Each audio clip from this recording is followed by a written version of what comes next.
14 अगस्त आज़ादी तो पाकिस्तान की थी, लेकिन इस बार लगता है कि इंडिया आज़ादी मनाएगा, उसकी खुशी मनाएगा, क्योंकि 14 अगस्त को इसकी दो बड़ी बड़ी मूवीज़ आ रही हैं।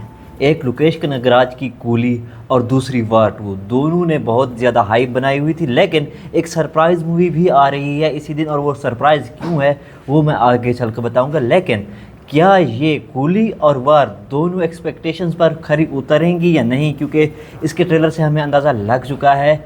इसका ट्रेलर देखने से पहले दोनों की हाइप बहुत ज़्यादा बढ़ चुकी थी। वार 2 एक फ्रेंचाइजी मूवी है जो कि स्पाई यूनिवर्स का YRF की।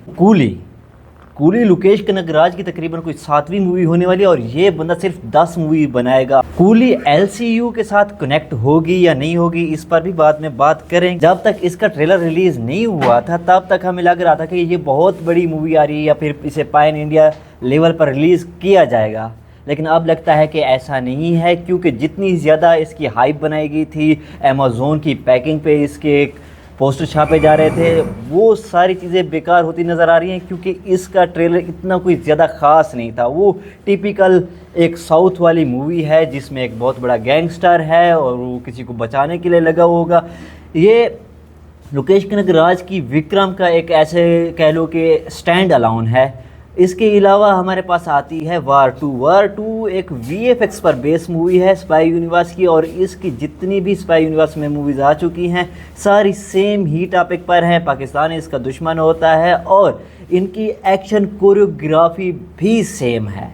सब कुछ सेम होने के बावजूद अब ये मूवी बिजनेस कर पाएगी या नहीं, इसकी हाइप बनी थी टाइगर 3 के पोस्ट क्रेडिट सीन में, जब ऋतिक को दिखाया गया कि वो असैसिनेशंस कर रहा है चाइना में जाकर, चाइना के लोगों को असैसिनेट कर रहा है। फिर इसका आता है टीज़र, उसमें VFX की कमी थी, लाइटिंग की कमी थी। फिर इसका ट्रेलर आया जिसमें थोड़ी बहुत इम्प्रूवमेंट की गई, लेकिन कहानी में भी दम नहीं लग रहा, और ऊपर से इसका VFX आज भी अधूरा है। और आने वाले 6-7 दिनों में ये मूवी रिलीज़ हो जाएगी, और इसका कंपटीशन होगा कूली के साथ और कूली का वार 2 के साथ। ये बहुत बड़ा मसला है, क्योंकि दोनों ही एक दूसरे की स्क्रीनें भी खाएंगे और बिज़नेस में भी दोनों का असर पड़ेगा। और सरप्राइज़ ये है कि इस दौरान जॉन इब्राहिम की भी मूवी आ रही है ZEE5 पर।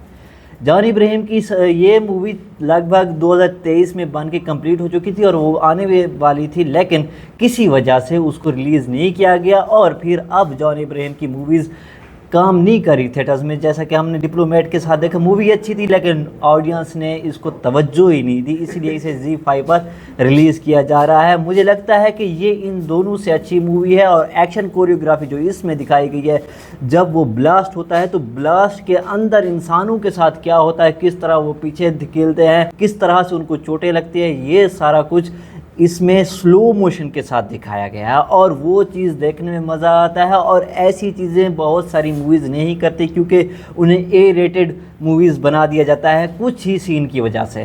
खैर, वैसे कूली भी A-रेटेड है, और किस वजह से ट्रेलर देखने से तो मुझे नहीं लगा पता। आगे जाकर मूवी वैसे भी एक हफ्ते में आ जाएगी, देखते हैं कैसी होगी। तो मैं ज़्यादा एक्साइटेड हूँ इस बार जॉन इब्राहिम की मूवी देखने के लिए, क्योंकि तीनों मूवी एक्शन पैक हैं, लेकिन उसका जो एक्शन आ रहा है वो मज़ेदार है। तेहरान में, इंडिया में और मलेशिया में धमाके हुए थे एक ही वक्त के अंदर। खैर, ये थे मेरे ओपिनियन वार 2, कूली और जॉन इब्राहिम की तेहरान को लेकर। और तेहरान एक रियलिटी बेस्ड मूवी है जिसके अंदर